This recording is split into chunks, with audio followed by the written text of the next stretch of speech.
Well, you know what?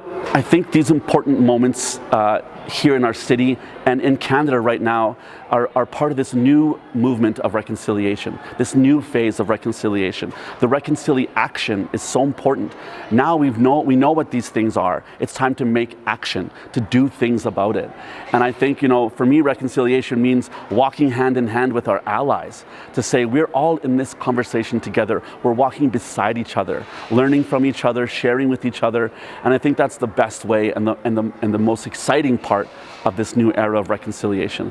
And for me, having these shoes out there, having people see our words, our language, our beliefs is reconciliation. It is showing people who we are, making them less afraid of who we are, to be able to approach us and say, I know about you, I understand your beliefs, I align with them.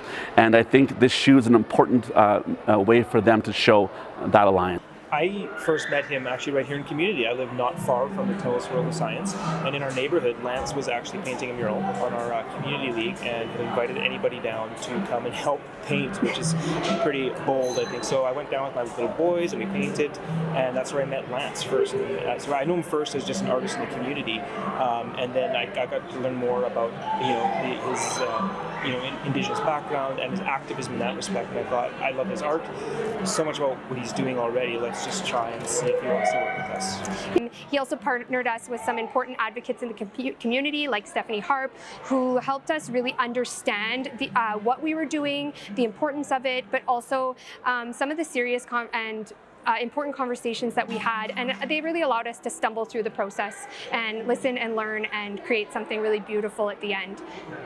Yeah, part of it, it's such a learning process of the whole thing. Like, for example, working with the Cree-syllabic names of all the products and learning how to say those words is one thing, but then how to work with those words even within our database system at work. Like the Cree-syllabics just aren't recognized characters in most database systems, and I felt it was very important to represent Lance's designs in the language in which he was conveying, which is Cree. Yeah. Something as simple as labeling boxes in a database system just wasn't possible, so I had to create custom labeling to show the Cree on the box. I felt that was important, but you realize that day-to-day life for somebody whose language isn't recognized in a database system is, first of all, increasingly difficult, but they're facing things like systemic racism. You realize why. Worse.